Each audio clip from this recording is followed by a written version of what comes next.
מה הדבר שהכי מעיד בעיניך על החיבור העמוק בין ארץ ישראל לעם ישראל? וואי, מתחילים עם שאלה כבדה.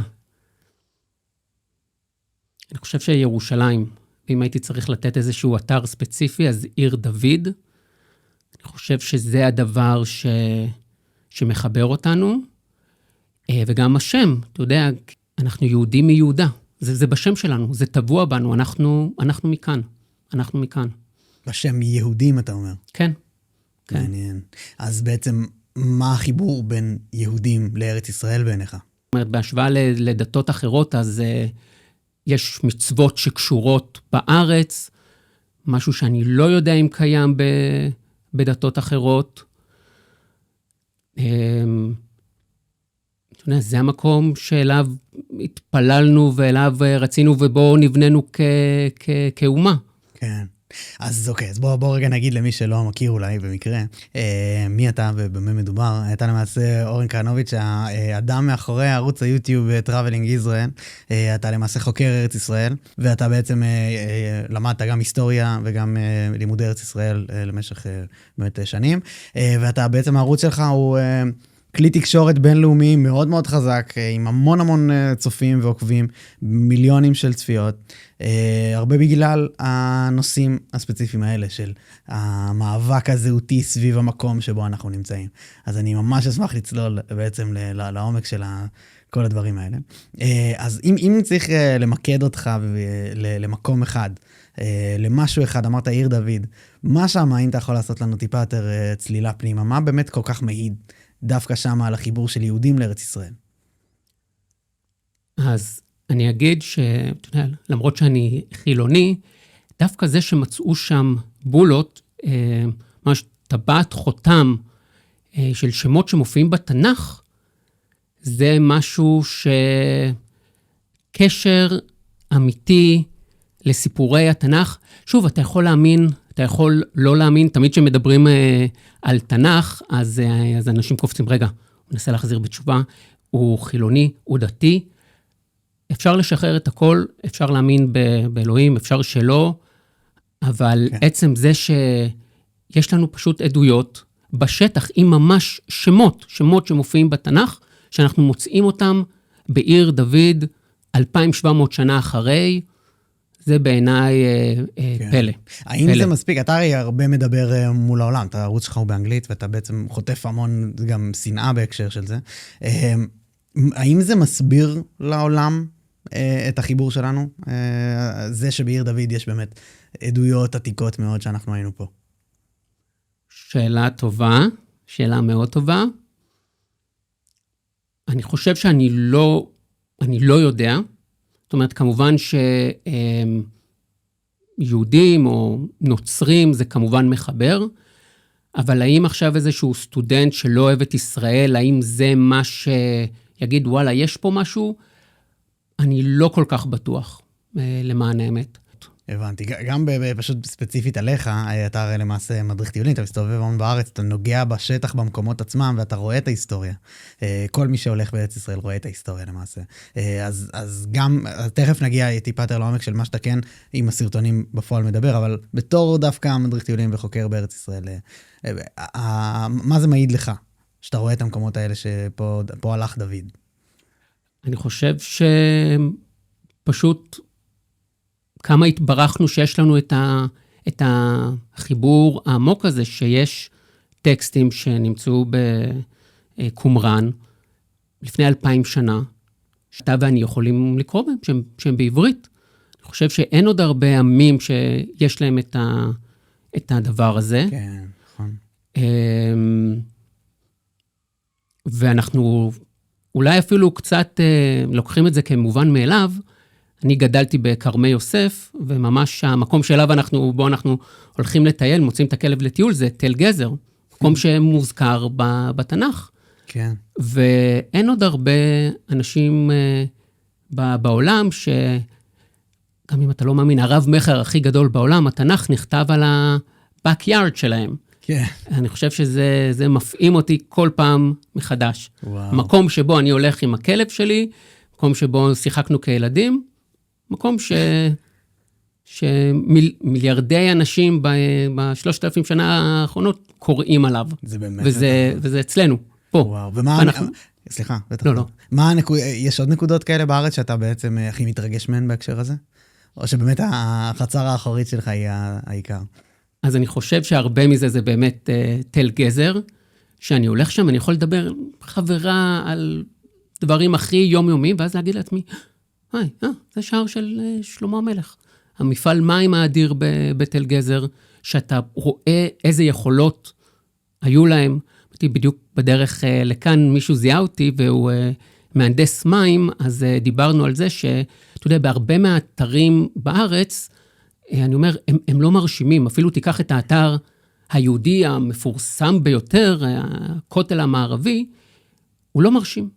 אף אחד לא עומד מולו ואומר, וואו, איזה קיר מדהים, בחיים לא ראיתי כזה קיר, וואו, קיר מדהים. נכון. בארץ אתה חייב להבין את הסיפור, והרבה מהאתרים הם לא כל כך מרשימים. אבל מה שכן מרשים זה באמת מפעלי המים. אז אם אתה בחצור, בגזר, אפילו עיר דוד, ופתאום אתה יורד עשרות מטרים מתחת לאדמה, ואתה רואה איזה יכולות היו להם לפני 3,000 שנה, זה די מדהים. כל מה שמעל הקרקע הרבה נהרס, כן. לקחו את האבנים, ודווקא מפעלי המים, אתה מבין שהם לא היו סתם חקלאים פשוטים, הם ידעו מה הם עושים, הם הכירו את הטופוגרפיה, הם הכירו את הגיאוגרפיה, הם ידעו בדיוק מה הם עושים, לפני 3,000 שנה, 2,000 שנה, וזה מדהים. אז גם, אוקיי, אתה אמרת מקודם שבעצם זה לא משהו שבהכרח יספיק עבור מישהו שהנרטיב הפלסטיני הוא מתחבר אליו. הדברים האלה לא אומרים לו יותר מדי. ובעצם אצלך בערוץ, כן הייתה התפוצצות סביב הדבר הזה. איך אתה מסביר את ההתפוצצות אצלך? ההתפוצצות הייתה אחרי 7 באוקטובר, כן. הוצאתי סרטון שנקרא Free Palestine, No Thanks, שבו ככה עשיתי סיכום של 28 דקות על כל הסכסוך.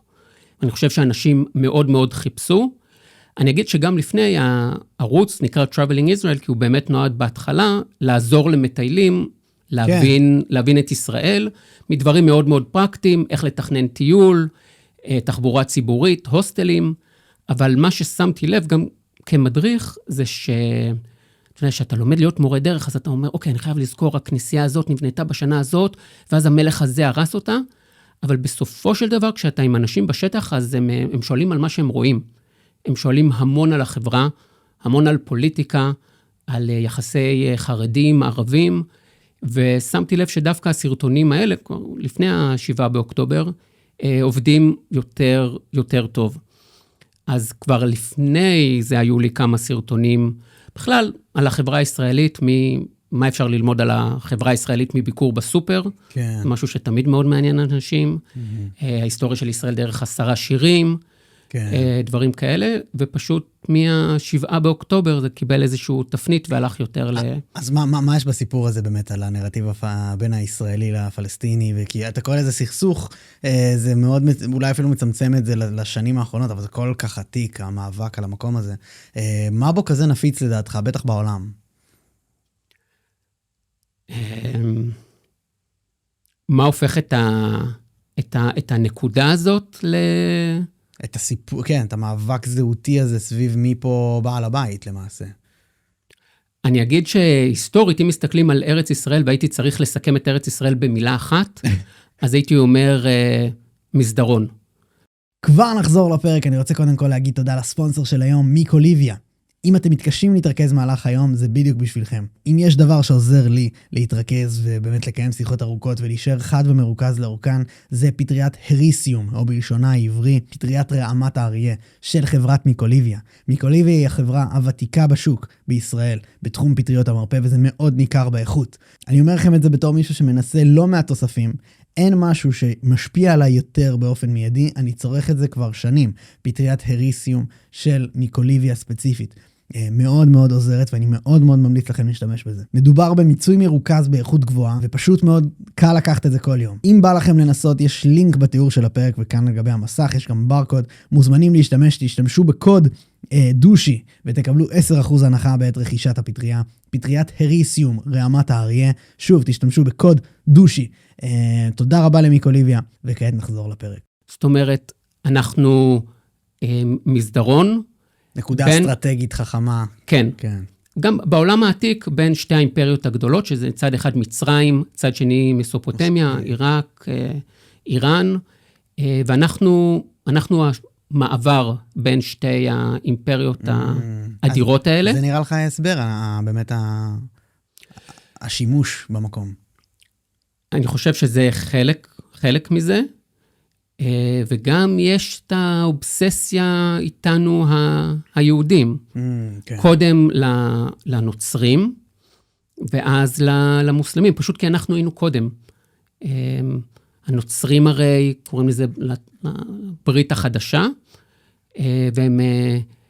אנחנו לא צריכים אותם, הם צריכים, אנחנו יכולים להסתדר נהדר לבד, אבל הם בכל הזמן באיזה שהם יחסים, לא משנה, אהבה, שנאה, הם חייבים להתייחס אלינו.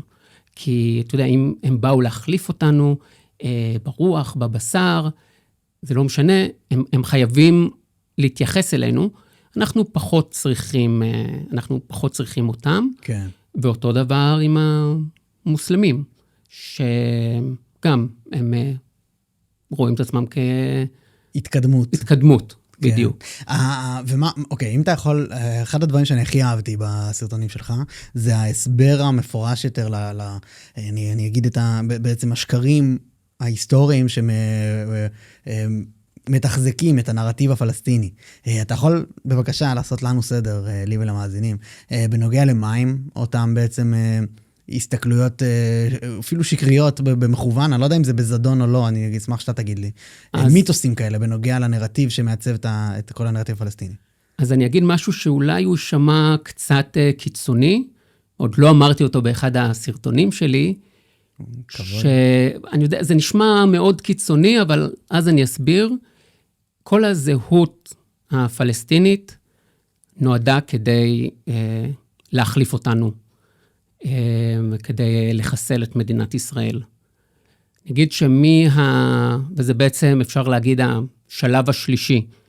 השלב הראשון זה חאג' אמין אל-חוסייני, שהיה כאן, שהבריטים דרך אגב מינו אותו, מ-1920-21, והוא חובר לנאצים, ודרך אגב, וזה משהו שאני כן אומר הרבה, לא היה עם פלסטיני. שוב, אני לא אומר את זה כאיזושהי ביקורת, אני אומר כעובדה היסטורית. כן, ברור.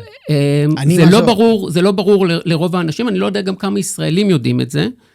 אני רק אגיד, אני מאמין שהרבה מהמאזינים שלנו לא יופתעו מהמשפט הזה, אבל דבר אחד שכן הפתיע אותי, זה שיוסף חדד הסביר לי כשהוא היה פה בפודקאסט, שבאוניברסיטאות וכל הזה, לא רק מלמדים שהיה עם פלסטיני, אלא שהייתה ארץ, ממש עם חוקים ובממשלה והכל, שאנחנו באנו ובעצם כבשנו. זה אני לא ידעתי.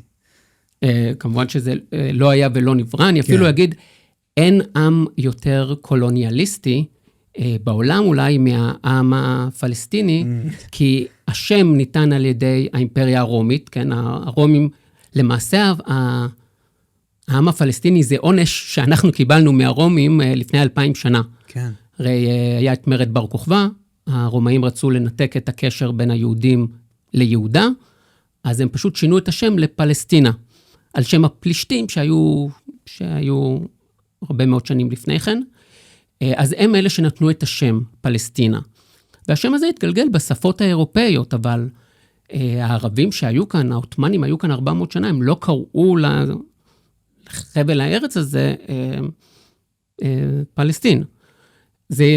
השם היה בשפות האירופאיות, אז כן, שאתה רואה מפות עתיקות, אז כן, השם פלסטינה מצוין, אבל ערביי ארץ ישראל לא השתמשו בשם הזה, ומשהו שאני חוזר ואומר די הרבה, זה אם אתם חושבים שכן, אז תוכיחו שאני טועה, תביאו לי ציטוט אחד של מנהיג מ-1948, שבו נאמר, אנחנו העם הפלסטיני, זה פשוט לא קיים.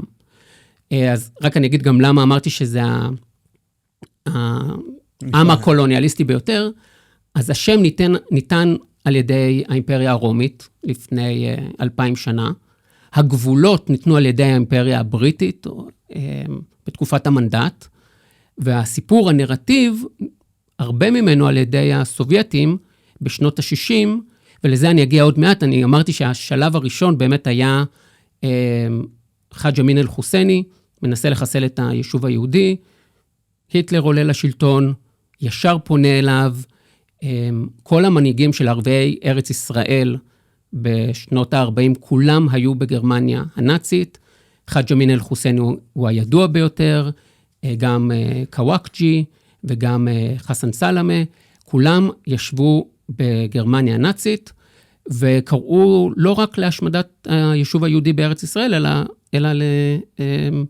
להשמדת כל היהודים במדינות ערב, וזה השלב, נגיד השלב הראשון, שאפשר להגיד שהם נכשלו בו ב-1945, 1948-9. השלב השני זה נגיד הפן ערביות, שהם אמרו, הערבים בראשותו של נאצר, נשיא מצרים, אנחנו, כל הערבים יחד הולכים להשמיד את ישראל, בשנות ה-50-60, בשנת 67 הם הבינו שזה לא עובד, ואז הרבה בעזרת הסובייטים, התעמולה הסובייטית, הם ממש בנו את הזהות הפלסטינית, דבר שלא היה קיים, ואני אתן רק כמה חיזוקים לזה, דברים בעיניי מאוד מאוד מעניינים.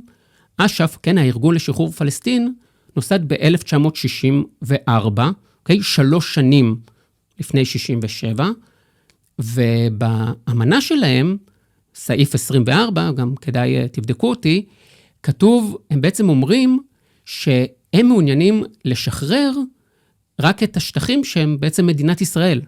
בעצם הם אומרים, כל מה שהיום יהודה ושומרון, מה שאז היה חלק מירדן, בעצם, אתה יודע, שכם, חברון, רמאללה, הם אומרים, לא, לא, לא, זה ירדני, זה ירדני. אנחנו כאן כדי לשחרר את פלסטין, אנחנו מתכוונים רק למה שאז היה ארץ ישראל. לא לעזה, לא לירדן, זאת אומרת, זה שנת 64, וגם אם קוראים את אמנת החמאס משנת 88, אין שום אזכור למדינה פלסטינית.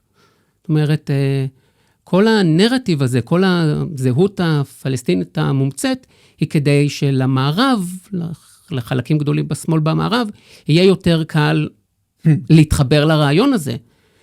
כי אם קטר, שהיא, בטח עוד נגיע לזה, האויבת המרכזית, תבוא ותגיד לסטודנטים במערב, חברים, אנחנו רוצים להחליף אתכם עם חוקי שריעה וחליפות אסלאמית, פחות תתחברו לזה.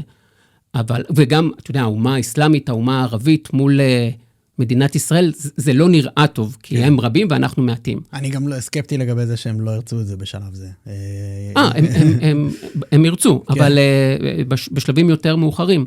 אבל כיום, כשהם באים למערב, עם הנה, העם הפלסטיני, המסכן, המדוכא, שרק רוצה עצמאות, זה מחליק הרבה יותר טוב בגרון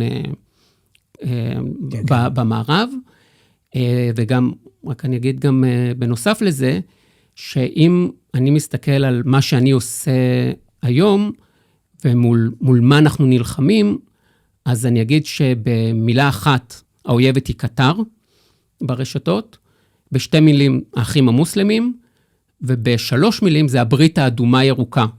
האדום זה הסוציאליסטים, קומוניסטים, פרוגרסיביים, והירוק זה העולם האסלאמי. שזו ברית מאוד מוזרה, אבל היא, אתה יודע, גם אם אפילו מסתכלים על, ניקח את איראן, את המהפכה, השאה שלט שם, עד שנת 79, שהייתה את המהפכה האסלאמית, אבל המהפכה האסלאמית לא הייתה יכולה להתרחש שם, בלי עזרה מסיבית של השמאל. היום זה נראה לנו אולי קצת מוזר, אבל באיראן, האסלאמיסטים והשמאל האיראני עשו את המהפכה הזאת ביחד. וברגע שהאסלאם עלה לשלטון, אז דבר ראשון הוא חיסל את השמאל וואו, נכון. כן, שעזר לו. כן, כן.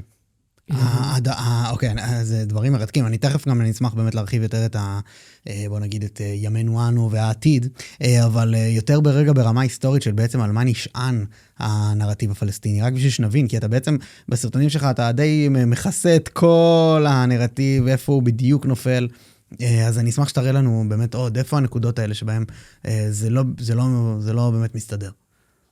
אז אם ככה ננסה לפי הסדר, אז נתחיל ב-48 שאף מנהיג של הערבים בארץ ישראל לא מדבר על הדבר הזה. הנקודה השנייה זה שבעצם היו להם 19 שנים. מ-48-49 עד שנת 67, הייתה יכולה לקום מדינה פלסטינית ביהודה ושומרון ובעזה. וזה לא קורה. שוב, שנת 64 שאש"ף מוקם, והם לא מדברים על אנחנו הפלסטינים של חברון ושל יריחו ושל רמאללה. לא, הם אומרים לא. המקומות האלה זה ירדן. המטרה העיקרית שלנו היא חיסול ישראל. גם ב-57 אחמד שוקרי, אחד המנהיגים של הפלסטינים, הוא אמר באום, בשנת 57, משהו, ציטוט כזה של הרי ברור וידוע, שפלסטין היא חלק מסוריה הדרומית, שאין דבר כזה. גם בשנות ה-70, יש איזה מנהיג, מנסה להיזכר בשם שלו, שאמר בעיתון הולנדי, שכל המטרה של הזהות הפלסטינית זה רק שלב בחיסול ישראל. כן, ושוב, גם אנחנו רואים את זה, ראינו את זה ב-20 שנה האחרונות. כן. ישראל יצאה מרצועת עזה, הם היו יכולים לבנות שם משהו פרודוקטיבי, אבל כל הזהות הפלסטינית בנויה על השמדת מדינת ישראל. וגם חשוב לי גם להגיד, וזה עוד משהו שאני חושב שמאוד חשוב להבין, כי הצופים לא יודעים מהן הדעות הפוליטיות שלי, שאני לא אומר את זה ממקום של איש ימין, פשוט להקשיב לצד השני. כן, ואני אגיד שגם אני בא דווקא מרקע של שמאל, וגם כן עוד משהו חשוב לגבי הברית האדומה הירוקה, כל הערכים שחשובים לי, עזוב נגיד שמאל ימין, שחשובים לי לאורן כהנוביץ', דמוקרטיה, זכויות נשים, חופש דיבור, לא להרוג הומואים, דברים שלא קיימים בצד השני.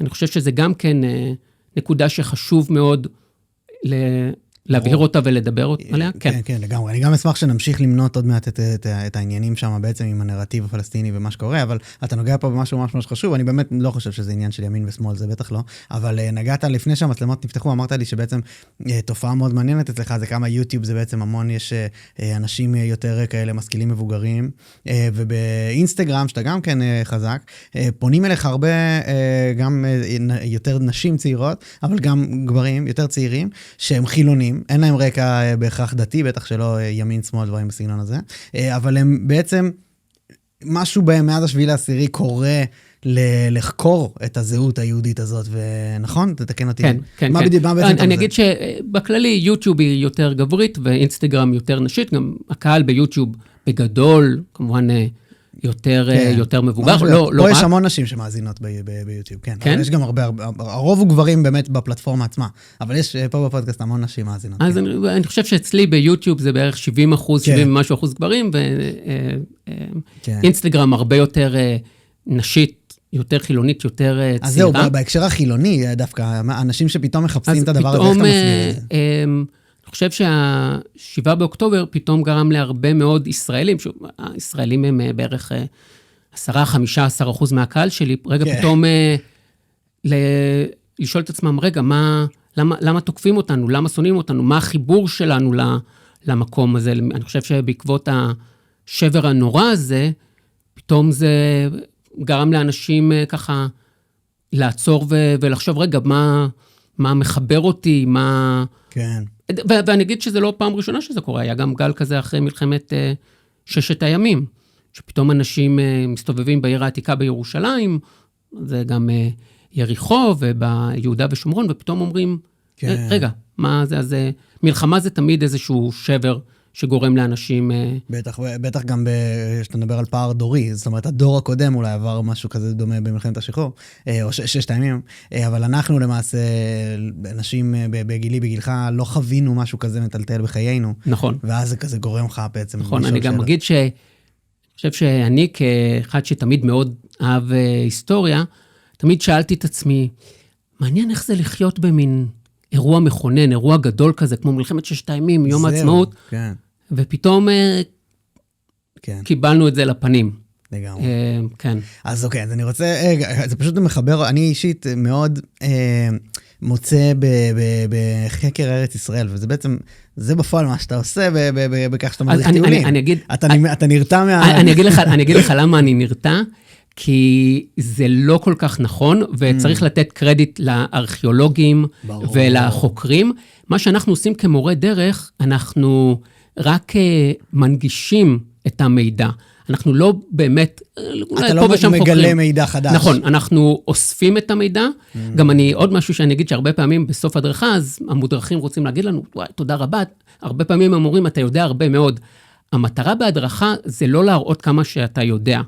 בוא נגיד ככה, מורה דרך שעומד מול אתר חשוב, נגיד כותל, עיר דוד, כנסיית הקבר, אם הוא אומר 50% ממה שהוא יודע על האתר, אז או שהוא יודע מאוד מעט, או שהוא מורה דרך מאוד מאוד משעמם. כי המטרה שלך לקחת את כל ההיסטוריה המורכבת, המרתקת, ופשוט לדעת לסכם אותה, למי שעומד מולך, ואם זה יהודי או נוצרי. מאוד מסביר את ההצלחה שלך של הערוץ, דרך אגב. אני מאוד הולך עם המנטרה של ג'ף בזוס, clarity over cleverness, זה גם מאוד נכון, סטיב ג'ובס, שבעצם עדיף בפשטות הרבה יותר מאשר להישמע חכם, זה עושה הרבה יותר תועלת לכולם. המטרה שלך בהדרכה היא לא להראות כמה אתה יודע, אלא להעביר לצד השני את הנקודות המרכזיות. אז פה יש לנו הזדמנות לעשות גם וגם, בגלל שזה גם באמת תוכן ארוך, גם נראה כמה אתה יודע, שזה, אתה יודע, תוצאה שולית, אבל גם יש לך פה הזדמנות באמת להנגיש את ההיסטוריה לקהל רחב שאולי לא מכיר אותך גם. אני אשמח באמת, אם אפשר יותר, טיפה להתעכב על החלק הזה. אני יודע שאתה לא ארכיאולוג ולא חוקר בפועל מגלה, אבל מה המקומות שבעצם אתה חושב שהכי... בעקבות אולי גם באמת המשבר הזהותי שאנחנו עוברים, הכי יכולים לחבר אדם לזהות היהודית שלו, פה בארץ ישראל, ובאמת יכולים לרגש אנשים. יש כל כך הרבה, הכל, לא כמו שמאיר שלב כתב, לא משנה, אתה זורק פה אבן, אתה פוגע באתר קדוש או במשוגע. חד משמעית, כן. יש כל כך הרבה... פשוט בלי סוף. אני אגיד שאני חושב שזה מאוד תלוי במדריך. זאת אומרת, אם תהיה עם מדריך טוב, אז... הוא יעזור לך להתרגש מכל דבר. בדיוק. מה בנוגע ספציפית לירושלים? מה במקום הזה לדעתך כזה נפיץ מכל הכיוונים, ובאמת גם שם יש המון תגליות מטורפות, גם עדיין שצצות מפני השטח על אתרים קדושים ליהודים, אבל גם לשאר המקומות, לשאר הדתות. אז מה... כן, אז בעצם מה אתה במקום הזה בירושלים, מה אתה מוצא שהוא הנקודות, המוקדים שבעצם הכי קשורים לחיבור היהודי דווקא? זה, במקום הזה אני אתן קרדיט לאויבים שלנו, והרי הם קוראים לזה מבול אל-אקצה. כן. הר הבית. וזה המרכז. אני גם אני אגיד שרוב מי שאני מדריך הם לא ישראלים, אני מתעסק יותר בתיירות נכנסת, מה שנקרא, ואני עולה הרבה מאוד להר הבית, וכשאני מספר את זה לישראלים, אז הם אומרים, מה, מותר לנו? אפשר? אני אגיד שעצם זה שישראלים לא יודעים שאפשר לעלות להר הבית, אני חושב שזה מאוד מאוד חבל, כי זה מקום מופלא, וזה הלב, גם עוד משהו שגם הרבה ישראלים לא יודעים, המקום הקדוש ביותר זה לא הכותל, זה הר הבית. לפני 2000 שנה, לא הייתה לכותל שום חשיבות, זה קיר תמך. זה קיר תמך, גם אני כילד, ואני חושב שדרך אגב, גם הרבה ישראלים אפילו לא מבינים מה זה באמת הכותל. הכותל זה בסך הכל קיר תמך. להורדוס הייתה בעיה, הוא רצה לבנות מקדש מאוד גדול על כיפה מאוד קטנה, וכדי ליצור איזשהו פלטו, אז הוא פשוט בנה קירות תמך אדירים. הכותל המערבי, אני חושב גם כילד, ואני חושב ששוב, גם הרבה ישראלים חושבים שאולי מאחוריו יש איזשהו משהו. לא, הוא בסך הכל היה קיר שעל הרחבה שמעליו בנו את בית המקדש, וזה האתר הקדוש ביותר.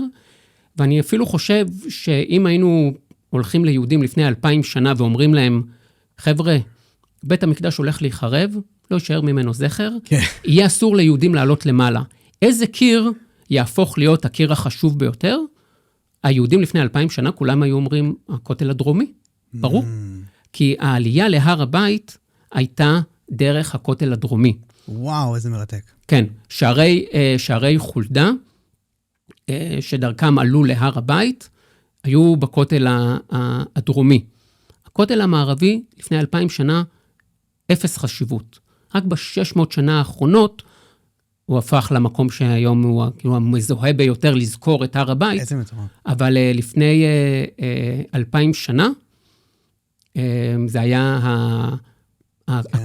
הכותל הדרומי. זה גם מטורף שאנחנו למעשה עולים ומתפללים לכותל שפשוט הורדוס בנה, ופשוט מנהיג של אומה אחרת, זה מאוד מצחיק בעיניי, אבל גם בעצם אתה נוגע בהר הבית, שהוא העניין המהותי פה באמת, וזה באמת מפתיע שישראלים לא יודעים שאפשר לה בכלל להיכנס לשם. אתה עושה את זה בעצם עם הקבוצות. כן. כן, אני מאוד אוהב לעלות לשם. גם אני אגיד שהרבה ישראלים חושבים שמסוכן שם, אבל לא היה איזה פיגוע אחד נגד שוטרים, אבל זה מקום יפהפה, והוא פתוח, זה פתוח שעתיים בבוקר, 3 שעות בצהריים, אבל אני מאוד ממליץ לעלות. יש ליד, אני אגיד שאם עומדים בכותל, אז אתה רואה את הגשר עץ הזה, שדרכו אפשר לעלות. ושאלה אולי, אתה יודע, בתור חוקר היסטוריה של הדבר, מי פה אולי, מי בעצם בעל הבית לדעתך בהר הבית? תראה, זה לא לדעתי, מי ש... לא, יש חוקית, אני מדבר היסטורית, אבל כן. תראה, מדינת ישראל, אחרי מלחמת 6 הימים, אחרי ששחררנו את האזור, אז משה דיין נתן את המפתחות לוואקף. הוא אמר, יש לנו ריב כאן עם 100 מיליון ערבים, אנחנו לא צריכים ריב עם מיליארד מוסלמים, ניתן להם את המקום הזה. אז כן, יש שם את המשטרה שלנו, אבל מי שמנהל את המקום זה הוואקף המוסלמי. אני גם חושב שזה טעות נוראית שאסור ליהודים להתפלל שם. אני חושב שזה הזוי, ישראלים, קצת חבל לי שזה מאוד פוליטי, כי מה שאני אומר נשמע כזה אולי מאוד ככה משהו של בן גביר, אבל עצם זה שליהודים אסור להתפלל במקום שהכי קדוש ליהודים, אני חושב שזה די פסיכי. זה גם לא פוליטי, לדעתי, להגיד את זה. אני מאוד מקווה, אני מאוד מקווה שזה לא נשמע... זה לא. אבל חופש דת. במקום הקדוש ביותר ליהודים, יהודים לא יכולים להתפלל. אני גם לא בטוח שכולם יודעים שזה המקום הכי קדוש ליהודים בכלל. שזה קודם כל משהו חשוב. אבל נכון. גם ברמה היסטורית, אם אתה יכול לתת הצדקות בעצם ללמה זה כזה קדוש לנו, אני אשמח לדעת. וגם בשאלתי מי בעל הבית, אני מתכוון באמת ברמה היסטורית, למי כביכול יש את הזכות לפחות על המקום הזה. אז אני אגיד ששם הר הבית בעצם יושב על הר המוריה, סיפור של עקדת יצחק, שם מתחת לכיפת הסלע יש בעצם את אבן השתייה, שמסורת שהעולם הושתת בעצם מהאבן הזאת, לא קשור לשתיית מים, אלא שהעולם בעצם נוצר מהאבן הזאת. שם עמד בית המקדש הראשון, שם עמד בית המקדש השני, ולגבי הקדושה של המקום למוסלמים, אז אני אגיד שירושלים לא מוזכרת בקוראן כן. בכלל. כן, כביכול מוחמד עלה משם לא, מה שכתוב, זה אני חושב נקודה מאוד מאוד מעניינת, שאפשר להגיד על הרבה מאוד מקומות בירושלים. כן. אז רק אני אגיד שכתוב שמוחמד עלה לשמיים מהאל-אקצא. אל-אקצא זה המסגד הקיצון. ירושלים לא מוזכרת בכלל. המסגד הקיצון. עכשיו, היו שנים שבהם אמרו, אולי זה איזשהו מקום, אתה יודע, מטאפיזי, לא חייב להיות מקום ספציפי, אבל רק, אני חושב, רק במאה השביעית, התחילו להגיד שזה משם, ואני אגיד שיש כאן... המאה השביעית זה ממש קרוב לזמן שבו הוא חי, כן? נכון, אני אגיד שיש כאן תופעה מאוד מאוד מעניינת, שבוא נגיד שלך יש עיר ואני כובש אותה, אז אני חושב שבהיגיון הראשון אני אגיד, אוקיי, זה היה המקום הקדוש לך, אני אהרוס לך את המקום הקדוש, ואני אבנה את המקום הקדוש לי במקום אחר. כן. אבל מה שאנחנו רואים בירושלים, זה בדיוק ההפך. זאת אומרת, אם המקום הזה היה קדוש לך, אני אהרוס את המקום הקדוש לך, ואת המקום הזה, אני אהפוך למקום שהוא הכי קדוש לי. בעצם ככה אני מראה את העליונות שלי. אני לוקח את המקום שלך, אני הורס אותו, ואני בונה את המקום. אתם אומרים שכאן היה בית המקדש, זו, זה המקום שבו מוחמד עלה השמיימה. בדרך אגב, ואז שהנוצרים כובשים את המקום... לא, זה קרה עשרות פעמים בירושלים. נכון, כן. נכון. כל פעם, הרומאים באו, זה עכשיו אני אעשה מזה את הכי קדוש לי. למרות שכשהרומאים היו, אז הם דווקא הרסו את המקום כדי להראות, הנה תראו, המקדש היהודי לא נשאר ממנו, אנחנו לא משאירים ממנו זכר. כאילו, בוא נגיד את זה ככה, שום דבר לא הופך מקום לקדוש יותר, מאשר תחרות עם דתות אחרות. כן. אז הם בנו המוסלמים, ואחר כך הצלבנים הגיעו, והפכו את זה למקדש האדון, לישו, ואז המוסלמים חוזרים לשם. ואני אגיד שיש כאן תופעה מעניינת, שזה אנחנו רואים ב-40 שנה האחרונות, שהמוסלמים מתחילים להגיד שהמקום הזה בכלל לא היה חשוב ליהודים. שזה משהו שקורה עכשיו, כי בחוברות שהוואקף הוציא, עד לפני 60-70 שנה, נכתב שם בפירוש, שזה המקום שבו עמד מקדש שלמה, והיום הם בכלל אומרים, לא, הם הבינו שעדיף להם ממש למחוק את ההיסטוריה היהודית מהמקום, לא, מעולם לא עמד כאן בית המקדש. אז זה דבר חדש יחסית של משנות ה-80.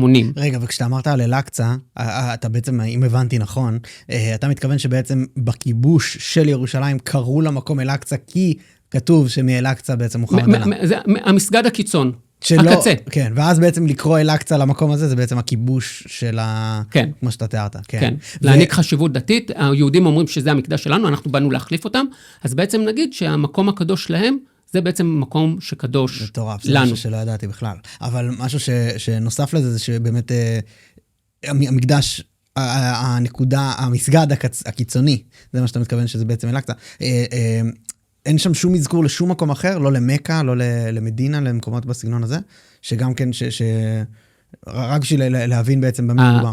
רק אני אגיד, על הר הבית יש שני מקומות, יש את מסגד אל-אקצא, שזה המסגד עם הכיפה האפורה, ומעל אבן השתייה, איפה שעמד בית המקדש, זה כיפת הסלע. כיפת הסלע זה לא מסגד, זה פשוט אתר קדוש, אבל פשוט כיפה מעל הסלע, שזה סלע היסוד, שזה גם כן משהו שאפשר להגיד, זה דווקא רואים יותר בנצרות, שלהראות, אנחנו ביהדות אין לנו נגיד בית כנסת במקום שבו דוד המלך ניצח את גוליית. לנו אין את זה, את הקונספט הזה ביותר מדי מקומות. בנצרות יש את זה מאוד. זה הסלע שבו ישו עשה כך וכך. זה המקום שבו כאן ישו נגע, כאן ישו עשה. כי כנסייה אתה יכול לבנות בכל מקום. מה שיפה בכנסיות בארץ ישראל, שהנוצרים יכולים להגיד, כאן על הסלע הזה בדיוק זה קרה. אז בהר הבית ספציפית כן יש לנו את זה, כי כיפת הסלע בעצם זה מבנה שמכסה את הסלע. מה שיש שם זה הסלע, ששם גם עמד בית המקדש הראשון והשני. כן. הסיפור האסלאמי בכלל לא מתרחש כאן. מתרחש שוב, מכה, מדינה, בערב הסעודית. לכן הם גם ערבים. זהו. כי הם מערב. אנחנו יהודים כי אנחנו מכאן, והם ערבים כי הם משם. אז בסוף ימיו של מוחמד, העלייה שלו בעצם לשמיים, היסטורית זה מסתדר שזה קרה בירושלים, בערבה? הוא עלה שם השמיימה כדי להתדיין עם אלוהים על כמה תפילות. על כמה תפילות המוסלמים צריכים להתפלל. אלוהים רצה שהמוסלמים יתפללו 50 פעם, ומוחמד הוריד אותו ל5 פעמים. זה המשא ומתן שהתרחש שם, אבל הסיפור האסלאמי בכלל לא מתרחש בירושלים, זה הכל... וואו, איזה חשוב זה לדעת, אנשים לא יודעים את זה. נכון. אוקיי, ובעצם... וגם חשוב להגיד שאני חושב שזה מעניין, שככל שהנושא, אני אגיד לו, אייקוני יותר, פחות שואלים, מה שאני אומר זה מאוד מאוד בסיסי. כן. זאת אומרת, אין כאן עניין של, אני חושב שזה מה שקרה, זה מאוד מאוד בסיסי, וככל שהנקודה יותר אייקונית, פחות אנשים שואלים לגביה. זאת אומרת, פחות אנשים שואלים, רגע, אז מה זה בעצם הכותל? כי זה כבר הכותל, זה כבר כזה סמל, כן. שאנשים כבר לא כל כך שואלים, רגע, אבל כותל זה בעצם קיר, אז מה הקשר בין זה לבין בית המקדש, הר הבית? ככל שהסמל גדול יותר, כך שואלים לגביו פחות שאלות. וואו, ממש נכון. מרתק בטירוף. בוא, אני אשמח שנתעכב רק על הדבר הזה עוד הרבה, אבל אני ברשותך אשמח שנזוז רגע לנושא שעזבנו מקודם עם הפלסטינאים, כי פה מתערבב לי הרבה דברים, כי הם באמת, זה גם אסלאם מצד אחד, ויש פה גם נרטיבים סותרים עם היהדות בהקשר הזה, אבל יש פה גם את ההקשר הלאומי, שאתה באמת מתעסק בו הרבה. איך זה בעצם כן מסתדר בכל העולם, שהדברים שלא נכונים לגבי המקום הזה, נכתבים מחדש בתוך ההיסטוריה, מלמדים אותם באוניברסיטאות, איך זה קורה? אז כאן אני אגיד משהו שבעיניי מאוד מאוד חשוב, ואם יש משהו שישראלים ייקחו מהפודקאסט הזה, זה מתנהלת נגדנו מלחמה אדירה, לכן אני גם לא אוהב את המילה הסברה, כן, ברור. כי יש בה משהו מאוד דפנסיבי. ריאקטיבי. אנחנו מגיבים, אנחנו לא מבינים מול מה אנחנו עומדים. לכן גם אני רואה את עצמי כממש לוחם תודעה. וואו, זה חשוב. לא הסברה. זה לא שאין אינפורמציה. זה לא שאנשים אומרים, טוב, אין אינפורמציה, אז אני חושב שהפלסטינים צודקים.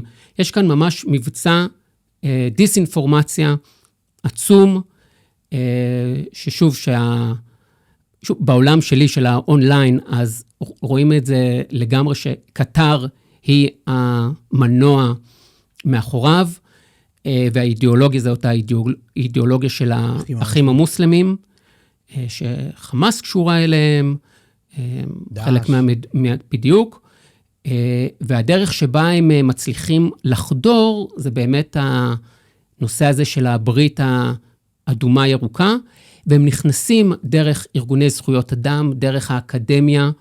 היה עכשיו, סליחה רק זה, היה עכשיו גמר ליגת אלופות, פריס סן ז'רמן, אם אני לא טוען, נכון? זה של קבוצה של קטר, שבעצם זה עוד דרך...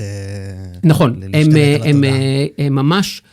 זה שהמונדיאל היה שם. כן, היה שם. ובשוחד, זה ברור לכולם שהם שחדו את הכל, הם ממש soft power, השפעה רכה. הרי הם יודעים שהם לא יכולים לנצח את ישראל או את ארצות הברית בכוח. אז הם ממש מנסים לחרסם את היסודות מבפנים. ממש משנים ויקיפדיות ודברים בסגנון הזה, צבאות שלמים של אנשים. כן. עכשיו בדיוק גם אל-ג'זירה חוגגת 30 שנה, וסתם, אני פותח את הבוקר שלי, רק איזושהי דוגמה קטנה, אני פותח את הבוקר שלי עם אל-ג'זירה. דבר ראשון, מה הם כותבים?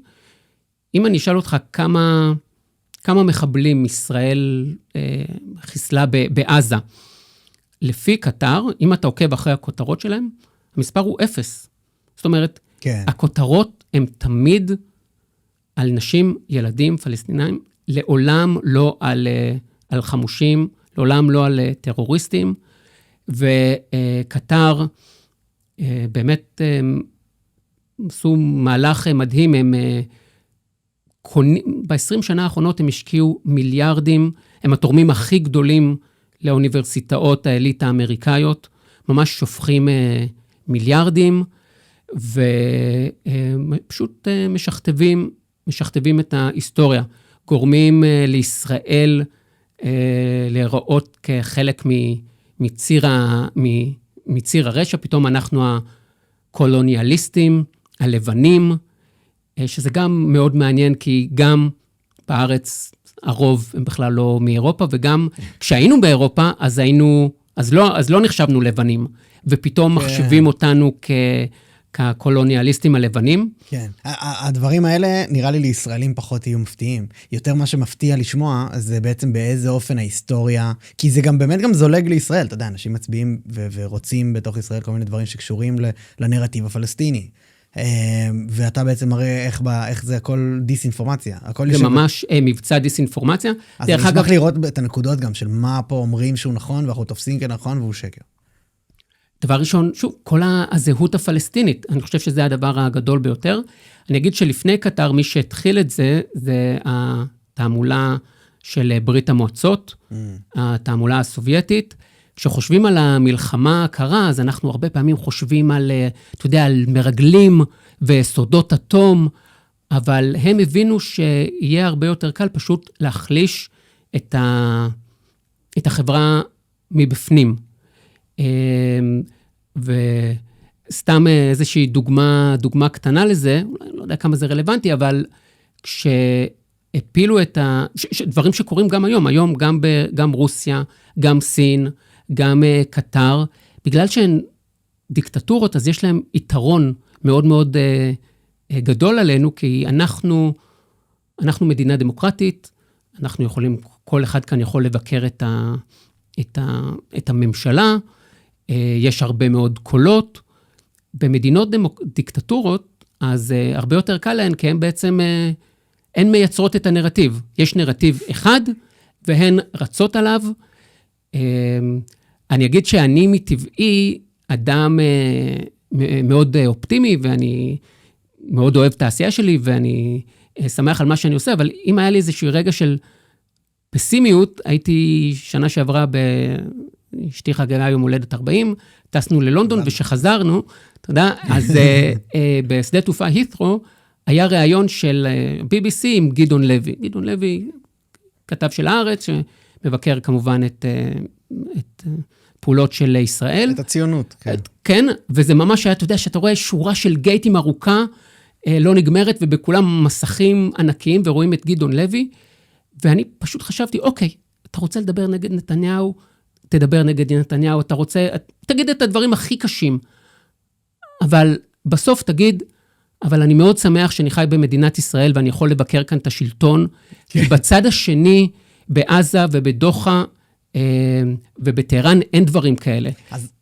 ורק אני אגיד, אפילו הזכות להתלונן, היא זכות שאין לרוב האנשים בעולם. הרי אתה לא רואה סיני, יוצא נגד הממשלה שלו, נכון? עם השם שלו ועם הפנים שלו. כן. זאת אומרת, ודווקא במקום הזה, אז הדמוקרטיות, אנחנו בחיסרון, כי אנחנו כל היום מתלוננים, ואתה רק קורא תלונות על העולם המערבי, והדיקטטורות לצערנו יודעות לנצל את זה. כן. אני הייתי בניו יורק שנה שעברה, עשיתי שיחה עם דסטיני, אם אתה מכיר אותו. כן, בטח. אז הוא בעצם הסביר לי בהקשר של בדיוק מה שאתה אומר, שיש פה את האחריות, בגלל שלך יש את הכוח ואת היכולת לדבר ואת כל זה, האחריות בעיני העולם יותר עלינו מאשר על הצד השני. אני מניח שגדעון לוי חושב את אותם דברים. תראה, חבל שהוא לא אומר את הדברים האלה כן. כשהוא מתראיין. זאת אומרת, אתה יודע, אם לנו יהרגו 4 חיילים ו3 אזרחים, אז זה מה שיגידו בחדשות. בצד השני, אין דבר כזה. כן. אני מכיר, אני חושב, סרטונים של 2 עזתים שיצאו נגד השלטון, הם כבר לא איתנו יותר. שיצאו ברשתות החברתיות, והם כבר בעולם הבא. לגמרי. כי ככה זה עובד אצלם. ודרך אגב, אני חושב שגם, אתה יודע, אתה הזכרת את העניין הזה של הזהות היהודית, שכמובן אני חושב שזה מאוד מאוד חשוב, אבל גם מאוד מאוד חשוב לזכור כמה טוב לנו כשאנחנו חיים בדמוקרטיה ליברלית. וטוב, יש כאן עוד איזשהו כשל שאני חושב שאנחנו צריכים להיפטר ממנו, וזה החשיבה, אני לא יודע אם זה קשור, אני קצת רץ כאן, העניין של הרב תרבותיות, שזה משהו שאנחנו צריכים להיפטר ממנו, וכמה שיותר מהר, יותר טוב. כמו מה שקורה בעצם באירופה, שככה הם מחסלים את עצמם בעזרת רוב. נכון. זה שאתה כבר לא אסור לך להגיד מה טוב ומה רע. אני אומר, בצחוק אני אומר, בכל הדברים הלא חשובים, אני הכי רב תרבותי.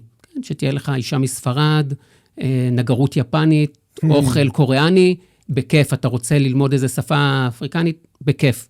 אבל בכל מה שקשור לערכי הבסיס, דמוקרטיה, זכויות נשים, חופש דיבור, על זה לא מתפשרים. ובקטע הזה באמת להבין שאנחנו יותר טובים מהצד השני. כן. ולהגיד, זה לא כזה ברור לצערנו הרב. לעולם. כן. לגמרי. כן. אני ראיתי שם איזה סרטון בטיקטוק לא מזמן, של איזה טיקטוקר גדול שהולך בשוודיה ושואל אותם, פלסטין שייכת לפלסטינאים? כן, ברור, הוא עובר אחד, וכן, פלסטין שייכת לפלסטינאים. ואז הוא אומר, ושוודיה שייכת לשוודים? ואז הם כזה אפילו לא יודעים מה להגיד, כי הם מפחדים שאם הם יגידו כן, אז אולי זה יישמע קצת גזעני. באיזשהו מקום, אני יודע שזה נשמע מוזר. הבנתי. מן איזושהי white guilt ושנאה עצמית, כן. וביטול עצמי, כן. וזה גם כן רעה חולה. שיכול לקרות גם אצלנו בעצם. זה מתחיל באקדמיה. כן. שוב, למשל, תיקח את כל הנושא הזה של סחר עבדים, שבארצות הברית הם מלקים את עצמם, אבל בסופו של דבר, מי שחיסל את העבדות, זה היה העולם המערבי. כן. בעולם הערבי, העבדות הייתה הרבה יותר, התרחשה במשך אפשר לטעון שהיא עד היום. נכון, נכון, והיא בוטלה במדינות ערביות רק בשנות ה-60, 1960, וגם בלחץ של המערב. אז אנחנו במערב, אנחנו מאוד מאוד עסוקים ביותר מדי ביקורת עצמית. באיזשהו מקום אנחנו צריכים להגיד, אלה הערכים שלנו, אלה ערכי הבסיס, ועליהם אנחנו לא מוכנים להתפשר. זה ממש מטורף, גם את זה שאתה אמרת שזה מתחיל באקדמיה, אני ממש מסכים. באקדמיה בישראל נורא אוהבים את הנרטיבה, גם הפלסטיני, אבל גם את להוקיע יהדות מתוך המקומות הקדושים בישראל, ולא, בעיקר התעסקו במגידו אתה יודע, מקומות שפחות רלוונטיים ממש להיסטוריה היהודית. זה מין לכבד את כולם חוץ מאשר את עצמך, את התרבות שלך. וואי, זה מה זה חשוב שאתה אומר את זה, כן, נכון. אז אוקיי. עכשיו, אני אגיד שכן חשוב כמובן תמיד שיהיה שיח ושיהיה ביקורת, אנחנו לא מושלמים, היו כאן גם עמים אחרים, גם לצורך העניין הצלבנים קימו כאן, אני לא אומר חלילה למחוק וצריך שתהיה ביקורת, אבל אני לא מכיר, אני לא חושב שבאוניברסיטאות במדינות ערב לומדים על הסחר העבדים בעולם האסלאמי, לא זכורות לי הפגנות ענק נגד מה שעשו ליזידים או לנוצרים, אז לגמרי. כן. שזה גם קשור למה שקורה בעצם עם הביקורת על הצבועה מצד העולם על עזה, שזה נורא נורא בכל הכותרות, ומשווים בעיקר את ישראל, אבל לא מאשימים את מצרים שיש להם שם גבול באחד משמעית גם כן שסגור, ודוגמה לא מבקרים את תימן על הרצח הממוני שקורה שם, כל מיני דברים בסגנון הזה. יותר מזה, אני אתן עוד איזושהי דוגמה שהרבה ישראלים לא מכירים, אבל הפלסטינים חיים תחת אפרטהייד, בלבנון. כן, אני יודע, אנשים לא כל כך מכירים את זה, אבל הפלסטינים, בעצם ערביי ארץ ישראל שהגיעו ללבנון ב-48, חיים במחנות פליטים, אסור להם לקנות אדמות, אסור להם להיות רופאים, עורכי דין ועוד 30 ומשהו מקצועות, ממש הפלסטינים בלבנון חיים תחת אפרטהייד, פר אקסלנס, אין על זה עוררין, ראית פעם מישהו שמדבר על זה, מזכיר את זה, אף מילה. אני אגיד שזה גם לא קשור לפלסטינים, זה קשור אלינו היהודים. זאת אומרת... כן, בדיוק. כן. אין שאסד טבח במחנות הפליטים הפלסטינים, לא נאמרה על זה מילה. וכאן יש משהו יותר עמוק, וזה העניין שתמיד קושרים את היהודי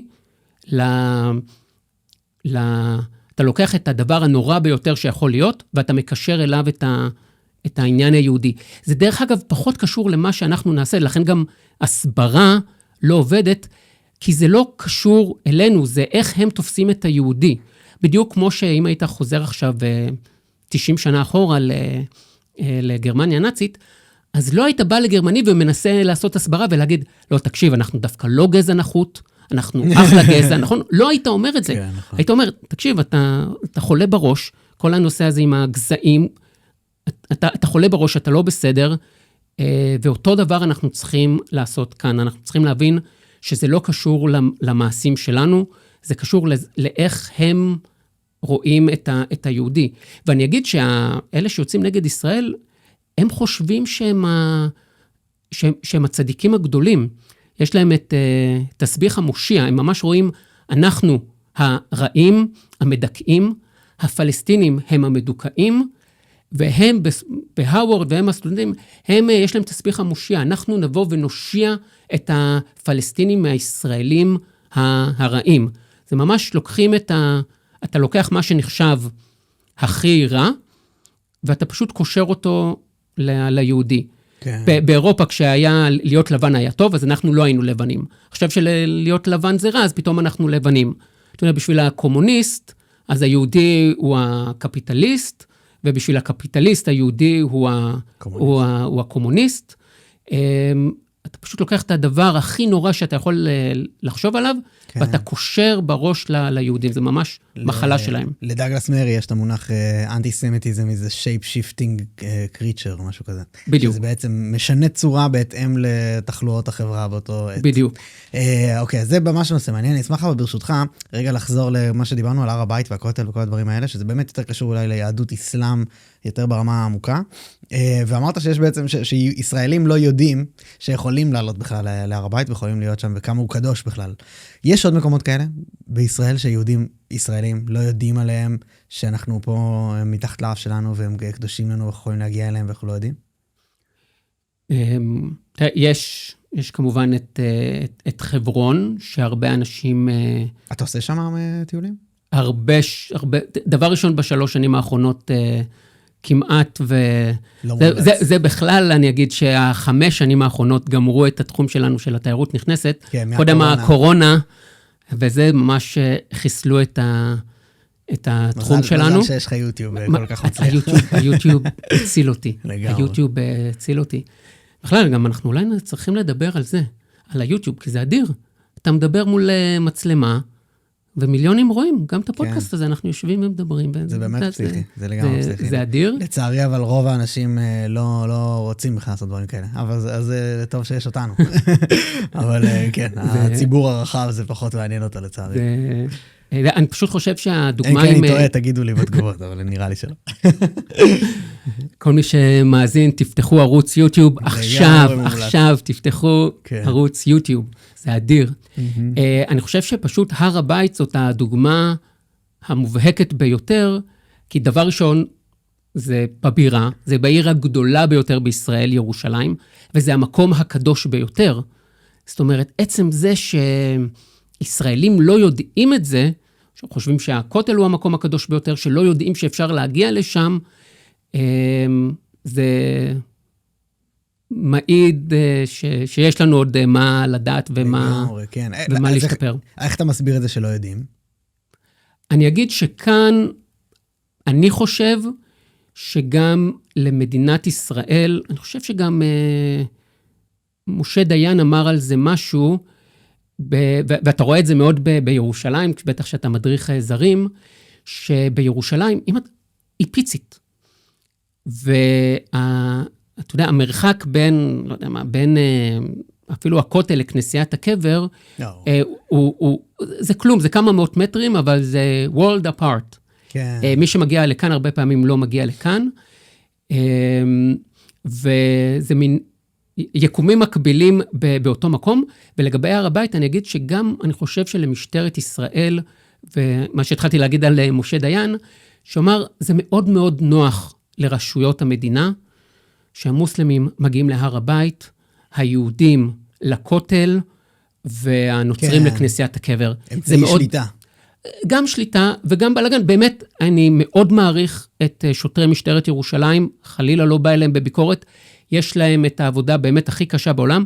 היו מקרים, היה אוסטרלי, שאני חושב שזה היה בשנת 69 או 70, עלה להר הבית וניסה להצית את כיפת הסלע, וכמובן העולם המוסלמי ישר יוצא נגד ישראל, וכל שנה יש מאות מקרים של תסמונת ירושלים, שאנשים חושבים שהם המשיח, או שהם צריכים לעשות משהו שיביא את המשיח. כמה מאות בשנה? כן, כן. ישראלים, יהודים? לא, מכל העולם. מגיעים מכל מיני מקומות. כן, שהם...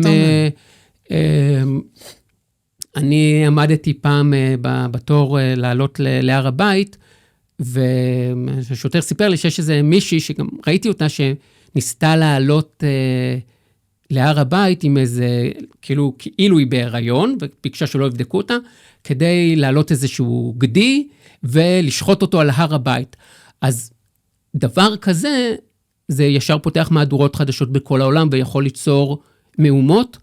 אז אני לגמרי, המקום הזה כל כך נפיץ, וכל כך רגיש, ובאמת השוטרים שם עושים עבודת קודש, ועובדים מאוד מאוד קשה, והם צריכים להעריך בשניות, אתה יודע, מי אולי ישלוף סכין, מי אולי יעשה מהלך משוגע של לעלות איזה בעל חיים, לנסות לשחוט אותו, אז מאוד נוח גם לרשויות בישראל, ושוב, אני לא אומר את זה כביקורת, כן. שהמוסלמים מגיעים להר הבית, שהיהודים מגיעים לכותל, ושהנוצרים לכנסיית הקבר. לגמרי. לי כמורה דרך, אז שוב, אני גם מכיר כמה שוטרים, אז הם לא יאהבו את זה, אולי שאני אגיד שאפשר לעלות ובטוח, ושוב, וזה המקום הקדוש ביותר, אז כן. אם אתם שומעים ומאזינים, רק אל תעלו ואל תעשו משהו משוגע. לא לעשות משהו משוגע. אתה יכול להרחיב טיפה אבל על התופעה הזאת? לי זה חדש לגמרי. התסמונת ג'רוסלם סינדרום. מה זה הדבר הזה? רוב האנשים, אני לא יודע בדיוק ממתי זה, אבל אני בוודאות עשרות אנשים כל שנה. וגם תמיד, מי שמכיר את העיר העתיקה בירושלים, יש כמה משוגעים כאלה שמסתובבים, כאילו הם ישו או יוחנן המטביל, או אנשים שחושבים שהם יעשו איזושהי פעולה, שתגרום לזה שהמשיח יבוא. או שהם בעצמם חושבים שהם המשיח. ואתה אומר, זה לאו דווקא יהודים. לא, לאו דווקא יהודים. איזה מטורף. כן, וזה תופעה... מייצר מטרד עבור הרשויות, כאילו?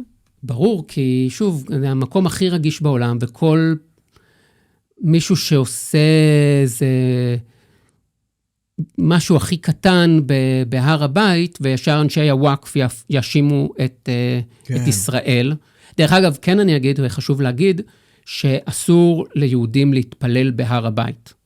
זאת אומרת, אסור לעלות עם ספרי תפילה. זה חשוב להגיד. זה חשוב להגיד, נוצרים גם אסור להם לעלות עם צלב. ששוב, שאני אגיד שבמבט מבחוץ, אני חושב באופן אישי, אורן כהנוביץ' חושב, שזה מאוד לא בסדר, שאין חופש דת, שבמקום הקדוש ביותר ליהודים, אסור ליהודים להתפלל. אני חושב שיש כאן משהו מעוות בבסיסו, אבל אל תעשו איזה מהלך קיצוני ותעלו לשם. דרך אגב, יש לי חבר מורה דרך שעלה לשם, והוא פשוט רצה לקשור את הסרוחים, ואנשי הוואקף שמסתובבים שם אמרו שהוא כאילו מתפלל, והוציאו אותו משם. אז זה אזור, וגם כשאני מצלם שם, אז מותר לי לצלם כשאני מחזיק את הטלפון ביד, את הגימל ביד, אבל אסור לי לשים חצובה. כבר ניסיתי כמה פעמים לשחק עם זה, וואו. ישר אנשי הוואקף מגיעים, ולא רק שעוצרים אותך, מבקשים ורואים שאתה גם מוחק. כן, נעצרת בפועל? הם מגיעים אליך ומבקשים שתמחוק את החומר שאתה מצלם, ששוב, שזה הזוי, כי אתה יודע, אני מורה דרך, בסך הכל אני מסביר על ההיסטוריה של המקום. כן. אני אגיד שהיום המצב הרבה יותר טוב. לפני 20 שנה היו גם את הנשים שהחמאס שילם להם, שהיית מסביר לקבוצה על הר הבית, והן פשוט היו באות וצועקות, לא היה כאן מקדש, מקום איסלאמי. היום אז כבר אין את זה.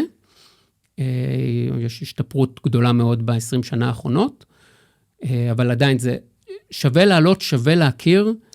כן. עוד משהו שהוא טיפה שנוי במחלוקת בנוגע להר הבית, זה מה נמצא מתחתיו. אתה התעסקת בעצם במנהרות שם מתחת ולראות מה קורה? תראה, אני אגיד שאסור, שהוואקף, בעצם גם הסיפור של איך גילו את עיר דוד, זה שאחד החוקרים רצה לחקור ממש בהר הבית, והמוסלמים לא נתנו לו, אז הוא אמר, טוב, אז אני אעמוד מהצד בכותל המזרחי, בחומות, ואני אנסה לחפור ולהיכנס, ושוב פעם תפסו אותו, ואז הוא המשיך ללכת במורד הגבעה, מצא את מעיין הגיחון, ומשם עלה וגילה את עיר דוד, שהיא ירושלים ההיסטורית, אז בגלל שזה שייך לוואקף, אסור לחפור שם. בשנות ה-90, הוואקף עשה את אחד הפשעים הגדולים ביותר, אפשר להגיד, בהיסטוריה של העולם הארכיאולוגיה, בנו מסגד ענק תת-קרקעי, ומה שהם עשו, הם פשוט בכמה לילות פשוט הביאו טרקטורים למקום הקדוש ביותר ליהודים, ופשוט בנו מסגד תת-קרקעי ענק, הביאו 400 מסעיות, ופשוט חפרו שם הרס מכוון של הר הבית, כמעט הביאו למיטוט הכותל הדרומי. וואו. גם אם היום הולכים לכותל הדרומי, אז רואים שיש שם פיגומים ודברים חדשים, כי פשוט הם מאוד החלישו את הכותל הדרומי. איזה שנה זה? ואני חושב 97, 8, 9, בשנים האלה, וואו. זרקו את כל החול הזה לכדרון,